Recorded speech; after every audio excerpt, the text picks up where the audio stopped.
Hello. Good morning, everyone. Happy Friday. Oh, I hope everyone is doing well. I, for one, am so happy it's Friday. I'm ready for the weekend. Sometimes I feel like I need another day in my week, but this weekend I'm like, yeah, let's go to Saturday already. How about you guys? All right, I do want to jump in on a couple different things and then we'll open it to live Q&A, but I want to give you guys a moment to just pop in. Hello. Say hi. Good morning, Naya. How are you? Good morning, everyone. Pop on in, say hello. I am live on multiple platforms at the moment, so I'm going to look between different cameras just to kind of catch up with all the comments and what. Happy for you too. All right. Hi, Aurora. Good morning. I'm just finishing up my little latte in my Gemini cup. I am a Gemini. Don't know if you can tell. I have a little espresso maker in my office, and so um, it's one of the things I look forward to in the mornings on top of these lives. So I want to open up with something just from what I've heard this week. So between myself and my team, we talk to a lot of you and a lot of people every single day about what you're going through, your health struggles, what you're looking for, and such. And I've been noticing a very common theme lately that I want to talk about for a minute because it must apply to many of you. And that is, we get a lot of people that call in and say, hey, I'm feeling very anxious. I want to reduce my anxiety. I just feel like I'm always on edge, and maybe you're in perimenopause or just feeling kind of off. And when I start talking about stress levels, and it's like, hey, what is your stress level? One of the most common answers that I get is, oh, I'm good. I'm so blessed. I have 4 kids. I have a husband. I have a job. I have a nice house. My parents are still around, and I travel, and I've got, and they're listing off this thing that like literally we couldn't get done in 24 hours. And I love the positivity, by the way. Like, I love, because we are blessed when we have wonderful things, and maybe what seems stressful to you may not be what's stressful to somebody else. But I want to point out, I have 2 kids, and that's stressful. Like, I had someone the other day that said they had 6 kids, and they're like, oh, but I'm good, And I'm like, oh my God, you have to have a level of stress. My point is, I think we don't really understand anymore what stress is. I think we've adapted to such a level that when we're stressed out, we don't realize we're stressed out because it's just the norm now. It's the norm to do everything, is it not? I mean, I was just on a call last night with the Total Energy Turnaround Group, and this happened to be just a.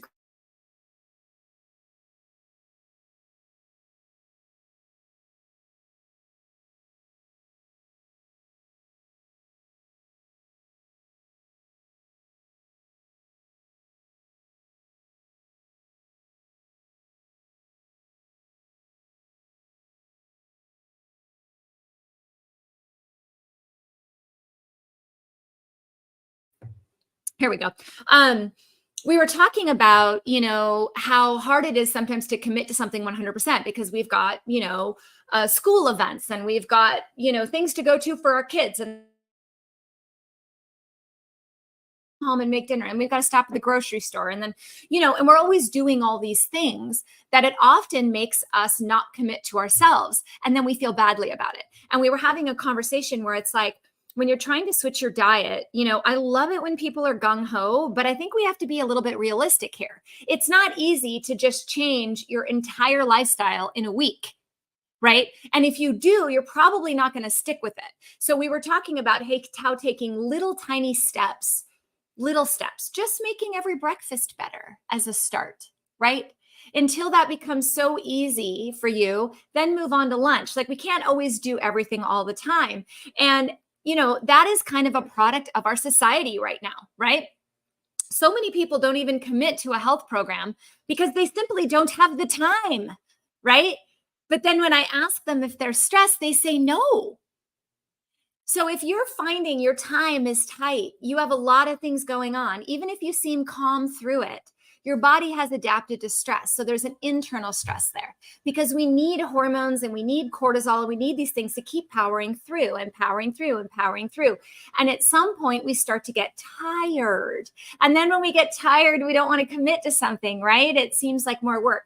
So I just wanted to call out that we have adapted to such a point that I think we're not really recognizing the stress. So if you are someone out there that is having anxious moments, feeling on edge, feeling like you're forgetting things, having brain fog, not remembering why you're doing things, feeling like you have to write everything down because you're going to forget it, your body is under stress. And it's external and it's internal. And I will tell you, if you have any medical condition at all, and I'm just going to say medical condition, although some of these are situations, perimenopause, menopause, right? That's stressful on the body. Blood sugar problems, that's stressful on the body. Thyroid disorders, that's stressful on the body, right? We have internal things. What about the beautiful scented lotions we use, right? That get absorbed into our skin. That's stressful on the body. How about a medication? That's stressful on the body, right? So stress is so much more than just horrible things. Stress can be good things too. Big weddings, having a beautiful life, but a ton to do. That can cause stress on the body. And the reason I'm mentioning this is because you may not notice that you have any major symptoms at this point. Maybe just the anxiousness and you're like, whatever, I'm just busy. Or maybe you're not sleeping well, right?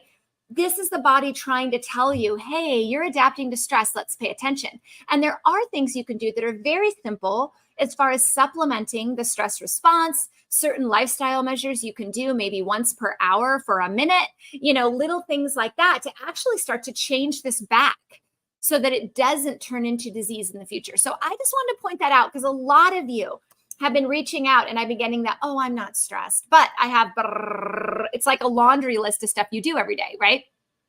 So I think we need the word stress. I'd love to find a better word. What's a better word? Maybe people don't understand like what I mean by stress per se, but we are as a nation so much more stimulated, overstimulated, too much to do, expected to do too much, and not enough time for us. Yeah. And I know my poor group of ladies last night felt the same way, right? We all, it's like, gosh, it's like you feel like you can get a hold of it and then something comes along, right? I had a big technology issue yesterday that totally it ended up messing up the call times and people couldn't make it and whatever. And in the past, I would have been totally freaking out and it would have ruined my day. And I just at one point was like, what can I do about this? All I can do is do this thing and this thing. That's all I can do. And I'm just going to have to deal. I can't make it into a bear when it's just a little bear cub. I just have to figure it out and move on. And, but in the past, it would have really riled me. Right. Because I don't like to disappoint people. Anyone else like that? Anyone else feel like you just don't want to make other people upset with you or disappoint people? I'm definitely a people pleaser. I don't like to disappoint people. It upsets me greatly. But at the same time, sometimes you just can't get everything right. Right? So I don't know if any of you are feeling like that, feel free to throw some stuff out on that because I really do feel like maybe we misunderstand where this anxiety is coming from. And we kind of just accept it in some ways. If we're not sleeping, the body is stressed out. If you're having hormone symptoms, the body is stressed out. If you're anxious, overwhelmed, overstimulated, the body is stressed out. That's how it's trying to tell you that because we're ignoring it. Does that make sense? Because we're like, oh yeah, we'll just go to our next appointment and our next appointment and next. Do you want to know what I did last night, guys? This is how I know that one little incident stressed me out just a little bit. I forgot to go to dance class. I forgot it was Thursday. I was so preoccupied with doing what I needed to do and how am I going to fix that tomorrow and this and that and whatnot that I sat down to eat dinner. I was with a family, had my chit chats, and then went to bed early. And this morning woke up and went, gosh, I really hope it's today's Thursday because I want to dance. And I realized it was Friday. I completely missed my dance class. My brain fog, right? So it affects me too. It affects all of us. At least I'm lighthearted about it, right? So please don't talk about microdosing on my feeds. You will get blocked. Thank you. This is not a place to sell your services. This is a place to get information. Okay. Not that that person heard me say that, because I just blocked them faster than they probably knew. So anyway, if you guys want to talk a little bit about me too. Yeah, see, me too. Overwhelmed is one of the, absolutely. Overwhelmed is a sign of adrenal fatigue and adrenal problems. Now, sometimes we get overwhelmed temporarily, but if this is something that's happening to you all the time, it's your body trying to adapt and trying to tell you something. So I would always encourage you guys, anytime you have a symptom, anything, let's move away from anxiety, anything, any symptom, high blood pressure, gut issues, hair falling out, I don't know, wrinkles. These are all the things that we catch attention to. Bloating, gaining some weight. This is the body trying to tell you something. So if you start looking at your body as a communication vessel, as opposed to something that's doing something horrible to you, it really does help. So starting to really go internal and say, hey, body, why are you telling me this? Why are you keeping me up? Why am I waking up at 2 a.m.? What's going on? What do I need to connect with? Because our body is actually giving us a symptom to call our attention to something, right? So if you are having symptoms, try to look at it as a positive. I'm in the middle of a cleanse right now, a detox cleanse, and I'm getting some very interesting symptoms. And it's actually not bothering me at all. I'm actually quite grateful, because I'm like, oh, thank you for pointing that out. Like that, I am right when I say something's going on in the gut, that I need to do something there. It's giving me the right symptom for me to be like, okay, it's reassuring. It's validating. I'm like, all right, cool. I'm on the right track. Got it. Good. Keep it coming. Keep giving me the symptom. Like, it's fine until it's gone. I know that I'm working on something because I'm aggravating something, right? And so sometimes it's just looking at the body in a different way, rather than giving up on yourself and giving up on your body when you feel run down. Try to look at it as a benefit. It's trying to tell you something. It's actually telling you where to go. And when you work with a provider, myself or others that are skilled in holistic medicine and whole body medicine and root cause medicine, those symptoms will actually guide them towards what's going on. So they're very important. Right? So if you're taking medications that's always blocking the symptoms, sometimes it's very confusing and we can't quite figure out exactly what's going on, if that makes sense. Even though the symptom's better, the communication is muted. Does that make sense? Let's see. Okay, I have some comments and some questions, so we will jump in with those. For those of you that are new here, tell me where you're from. Love to meet you. Burning tongue is one of your symptoms. That's always an interesting one. I definitely looked at toxins for that, nutritional and toxins. Acupuncture might not be a bad. And Chinese herbs, going the Chinese medicine, the Eastern medicine philosophy for that type of thing is usually where I go. Okay, let's see. We have some other stuff over here. All right. Good morning. I'm drinking hot turmeric and ginger tea. Oh, you're doing better than me. I'm having a latte, but that's okay. We're not perfect. Good morning, Jillian. How are you? Naya says, I think sometimes we get so used to being stressed, we don't realize we're stressed. Exactly. It's actually a normal adaptation. If you always see a bear, every time you leave the house, your body's going to start to adapt to that. And it's going to seem normal. You're going to be like, oh, there's a bear over there. I remember he's coming. So I'm going to get ready for it. And then I'm going to run. And I know exactly where to run because I've done it before and I'm going to get away from it. Right. So when you start to anticipate the stress, that's anxiety. Does that make sense? What are you anxious over when you're anxious? The future. What's happening next? That's what you're anxious over. You're not usually over, or you're worrying about the past bear you just saw. You're not worrying about the present when you're anxious. You're not in the present when you're anxious. And I want you guys to think about that. When you're anxious, you are not in the present. You're either in the past or the future, because you're either thinking about the past stressor or you're imagining a stressor that hasn't happened yet, right? You're not present. And when you're not present, you're going to have brain fog. Why? Because you're not present. You're not paying attention. You're going through the motions. You're just running. Does that make sense? So when people come to me and they say, oh, I have anxiety, and then they're like, oh, I forgot to tell you, I also have brain fog. I'm like, yeah, of course you do, because you're not present, right? You know, I'm guessing you probably also don't sleep soundly, right? Your energy is probably a little bit tanked throughout the day at times, right? So you can kind of predict what the next symptom would be based on just anxiety alone, right? past or future. Being present is what you need to work on. If you're someone in that moment, if you're someone stuck in that anxiety moment, work on being in the present. I do have a program, an at-home program for anxiety that was just released this week. So if that's something you're interested, it's low cost, 30 days at home. You do it yourself. It's not a major commitment from you, a few minutes a day. If you want something like that, go ahead and DM me and we'll send you a link to it. Okay. We'll chat to you, or we'll talk to you more about it if you want to know information. If you want to know more information about that, send a DM. Be happy to chat with you about that. Angela can hop on a call with you if you'd like to talk about it. She can send you the information. Put it in DM, and I won't see it afterwards in the live. All the comments on the lives in Instagram go away after I post it. So send it in a DM or a private message, or call my office or send it through my website, however you want to reach out to me, and just say, I'm really interested in your anxiety program, or tell me more about the anxiety program, whatever you want to say. And we will make sure that we get to you. Okay. Because I do think we get stuck in that. Yeah.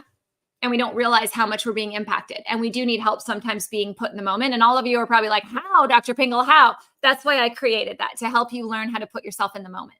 Okay. So it's a lot of exercises and journaling and things you can do at home. Okay. Hi. Okay. Just came back from playing pickleball. Nice. It wasn't about winning or losing. It was about socializing, getting sunlight, and a little movement. This action definitely has helped with lowering stress. That is a great thing to do.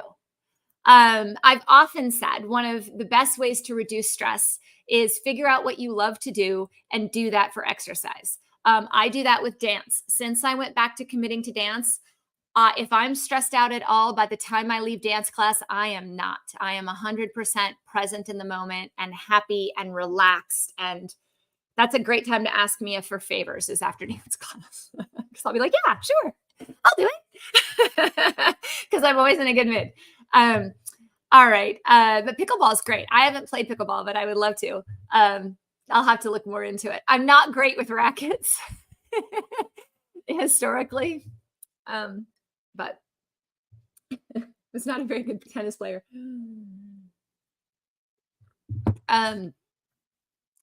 Let's see. Good morning. What are the causes of deep sleep or heavy sleep?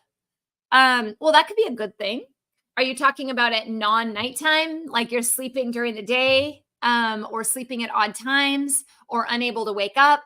There's a lot of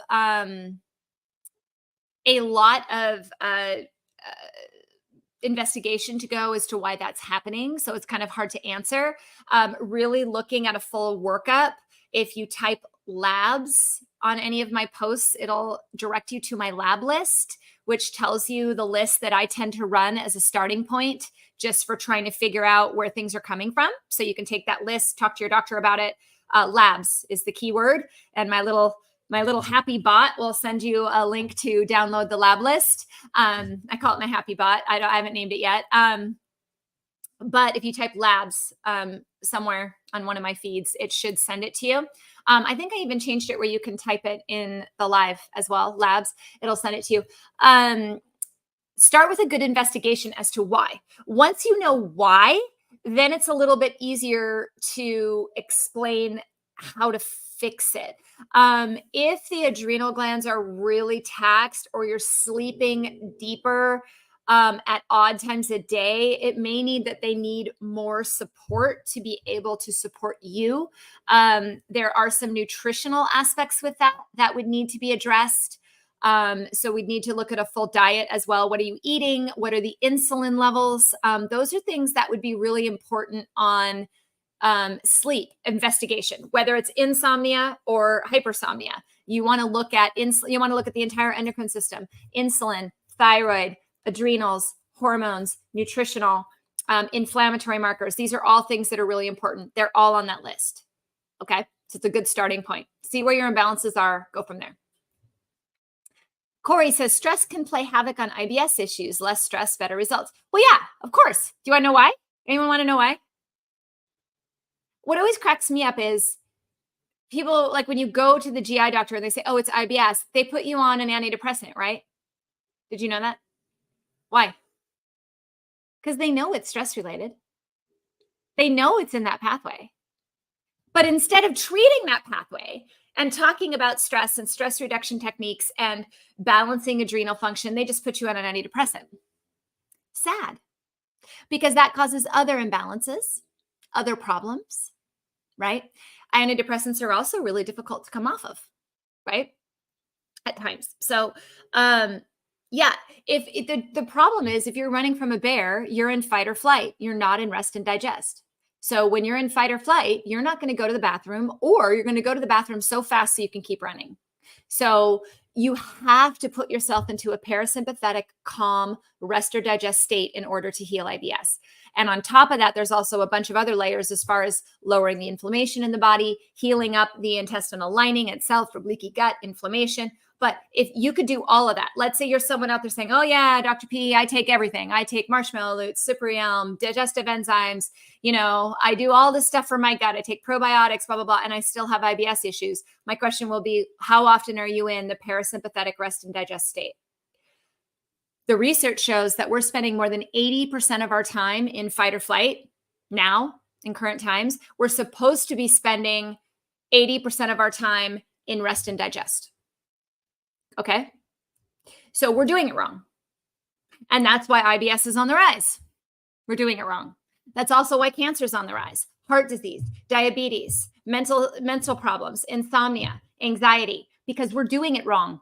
We're adapting to the stress where we don't recognize it anymore. And it's causing us to spend more time running from a bear than resting and digesting. If we can't rest and digest, we cannot heal. Bottom line. Literally, I don't care how many supplements you take, how many medications you take, how good your diet is, how much you exercise. You could be doing it all right. And you're like, but I still have these issues. Why? Because you're not calming the body to heal. You have to. It's pivotal. Has to happen. Or you will not heal. Why am I so passionate about reducing stress in the body? Because this is what's missed. Tara just said, oh my God. My GI doc gave me an antidepressant and told me I had IBS.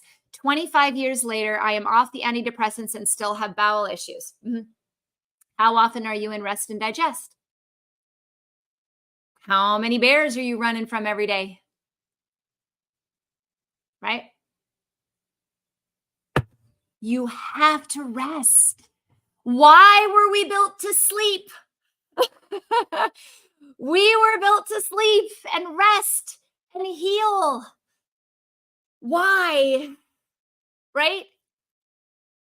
I bet if all of us just turned a clock on ourselves and said, really asked us, how much are we resting?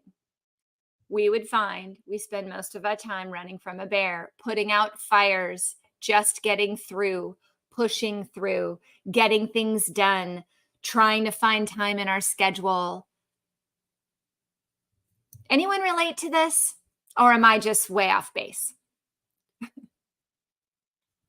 Like I said, I am an adrenal fatigue doctor. I do a lot for my health. I do a lot right. That doesn't mean that I don't still every single day have to remind myself that that is not a bear. It is just an opportunity to find a new path. It's not a bear. It's an opportunity to find a new path. Changing my mindset around that was what the game changer was for me in my health. And from watching thousands of people go through this process, whether they're one-on-one clients with me, group clients, or even people that have written in after reading my book, or, sent in comments after hearing me on a podcast or whatever. That's the game changer. Are you going to let bears take you down, or are you going to not? And here's the kicker. No doctor can do that for you. You have to do that. Doctors can guide you, and they should support you, and they should work with you, and they should offer you an opportunity of alternatives. Do you want to take the antidepressant, or do you want to adventure in how we can reduce the stress? Did you get that option, Tara? Or was it just like, here's your antidepressant, take care, right?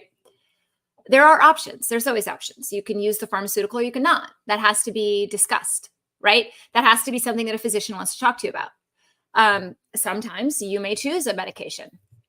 No judgment. As long as you've been well educated, you understand the risks and benefits, you understand the long-term goal, you're committed to whatever it is, you know what you're trying to do, you're very clear, all your questions have been answered, you need to make the decision that's right for you. But if you don't have that conversation, how can you make that decision?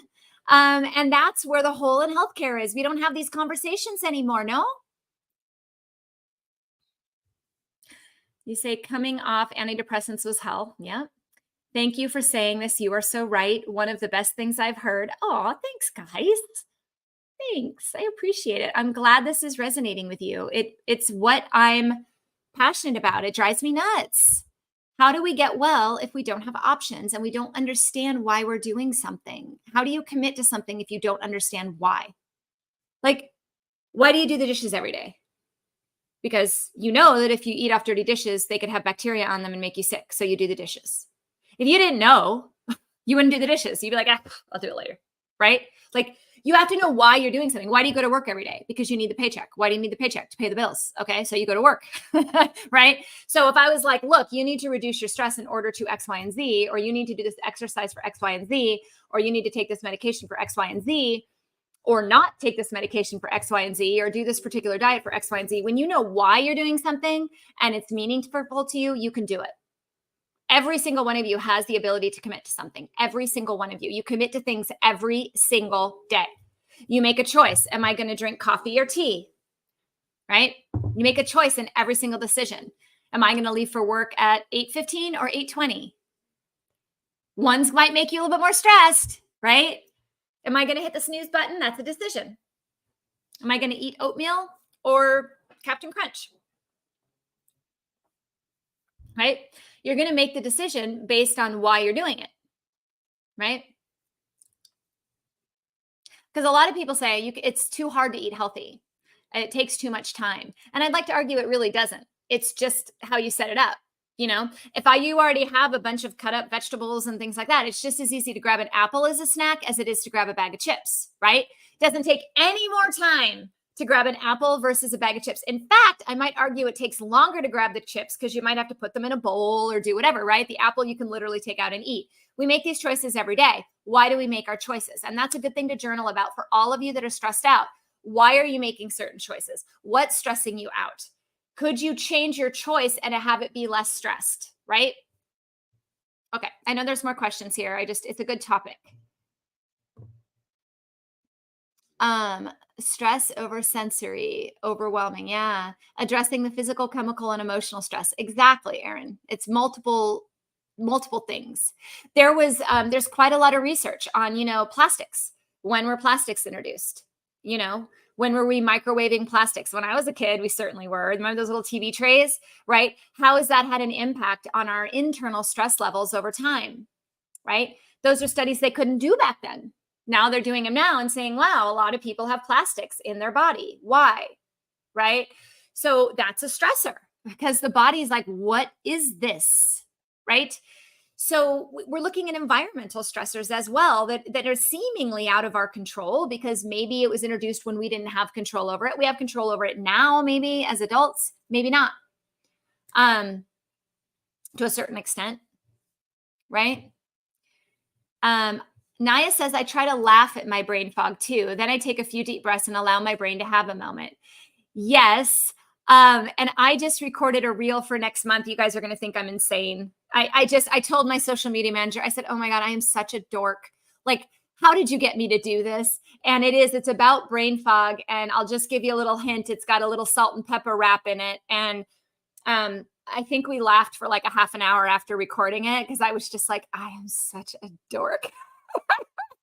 But I can't wait for you to see it. I don't know when it's coming out in May. I don't have the schedule in front of me, but it's in May. So when you guys see that one, have fun with it and go ahead and laugh at me. I'm a dork. I know I'm a dork. It's fine.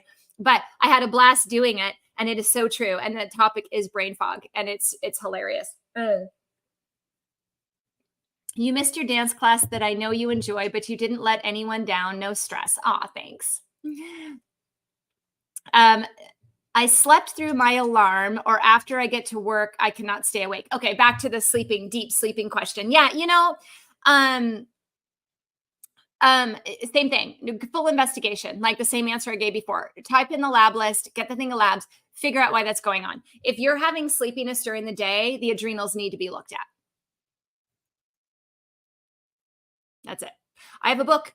Check my book out if you want a starting point. If you guys are like, wow, this is really interesting, I haven't heard about this, or I want to learn more about this, my book is available, Total Health Turnaround.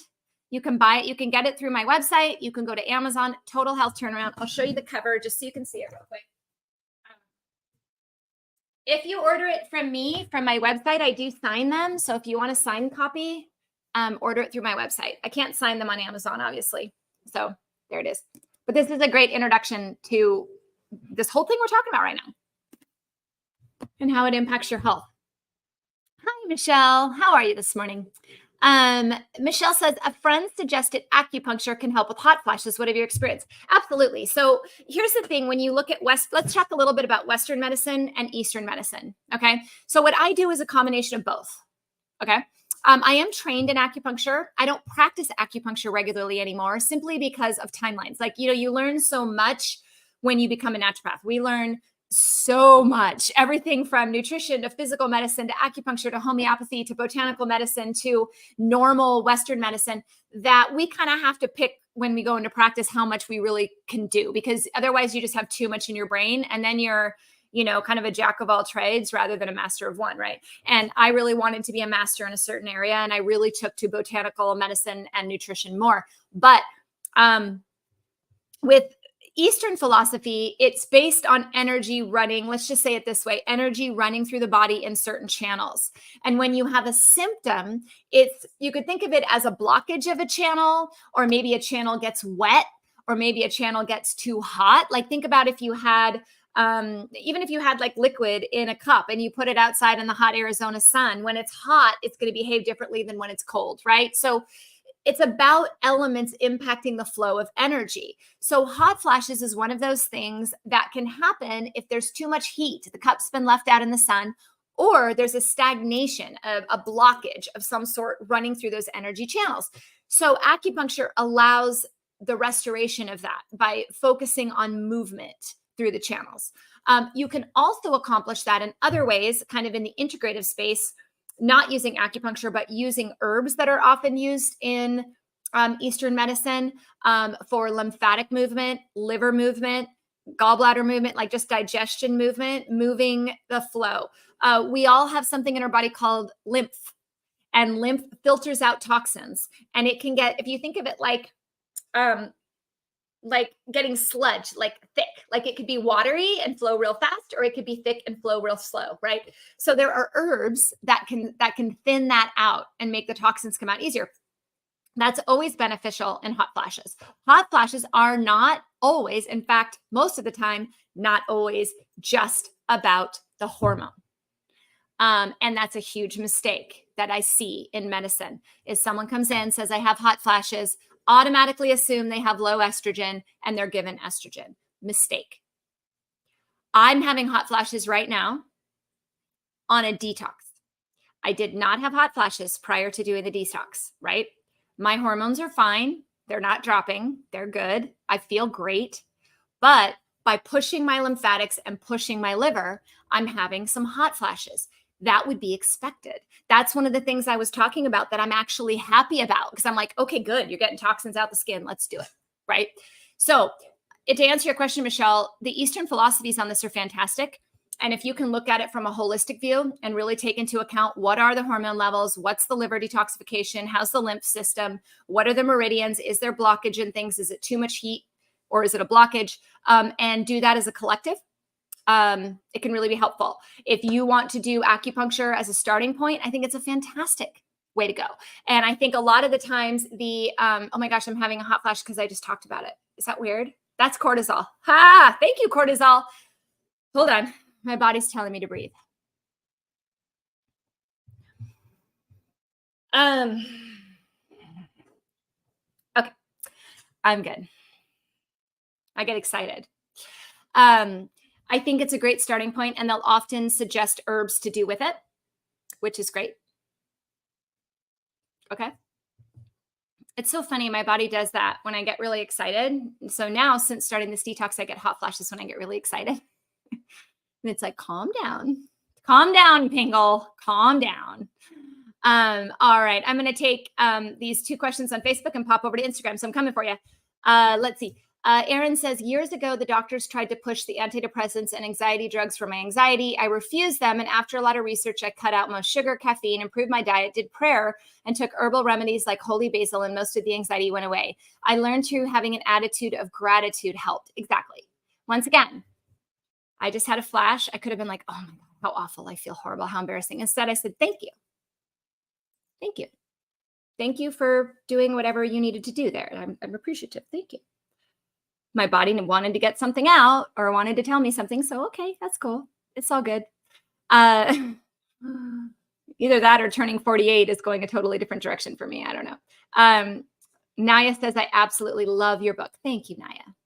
Thank you so much. Really. Thank you.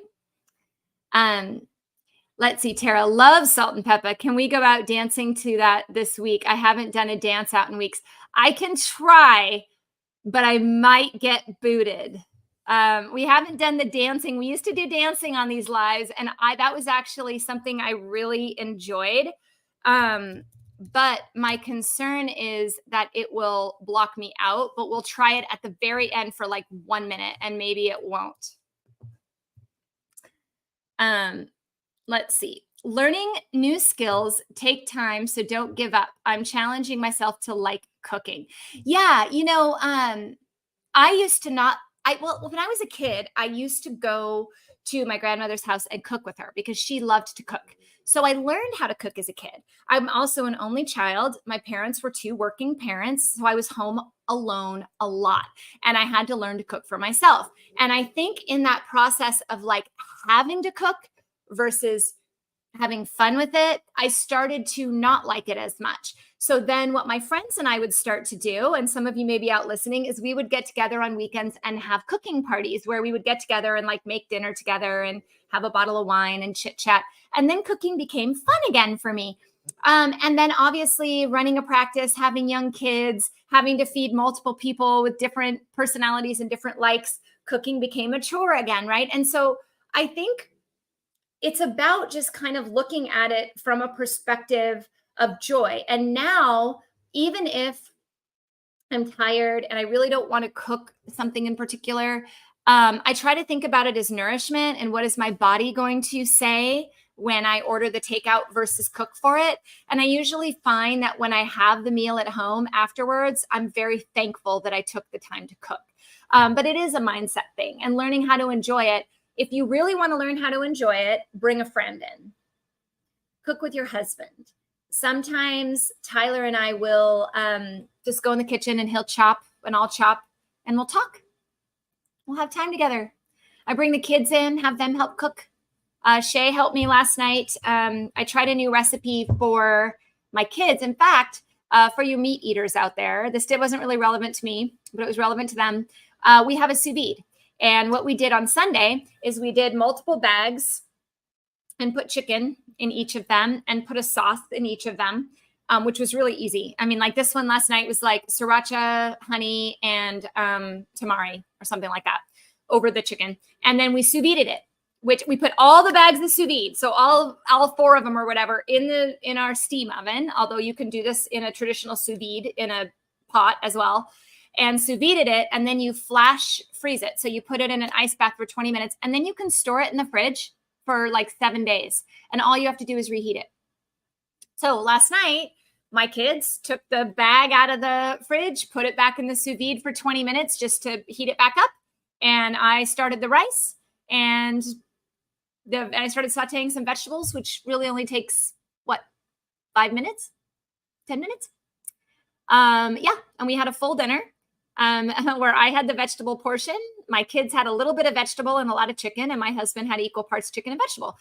And it worked out great. And it was all less than 30 minutes because we had prepped it all. And I already have 2 more dinners prepped for the next 2 nights, right? Because they've already been sous vide, they've already been cooked.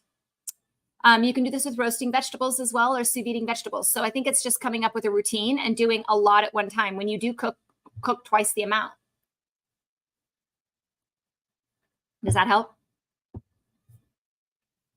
All right. I think I caught up on questions. I caught up. Does that mean I get to go? I hope this was helpful for you guys. Thank you to all of you that take the time to show up. Love having you here. Once again, if you're interested in hearing more about the at-home anxiety program, like I said, it's low cost, stuff you can do at home. Send a DM. Send me a DM, reach out through the website. My assistant, Angela, will get back to you with either a link to it or answer your questions or get on the phone with you, whatever you need to get the information that you need. She's great. So she's really been trying to reach out to people and help you guys understand how I can help.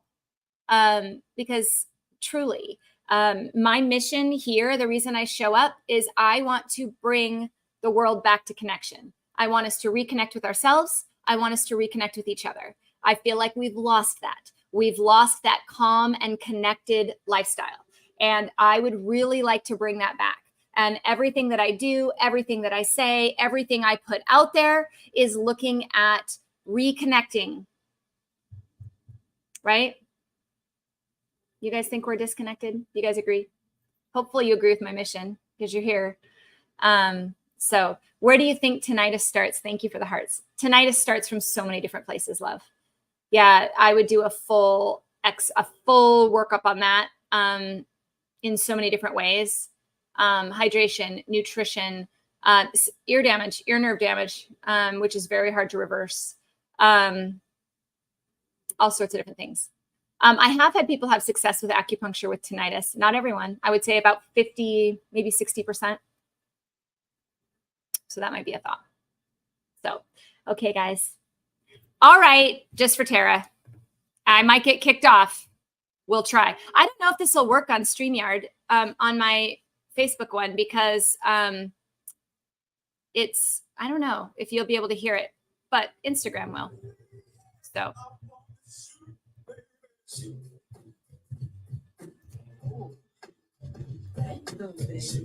I don't know if you guys will be able to hear it. Too bad. Can you hear it on Facebook? I don't think so.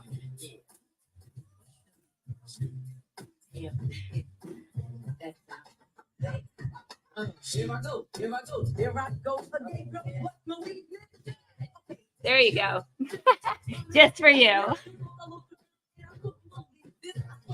And for those of you that can't hear it, you get to see me dance just to nothing. You guys have a great week. I will see you next week.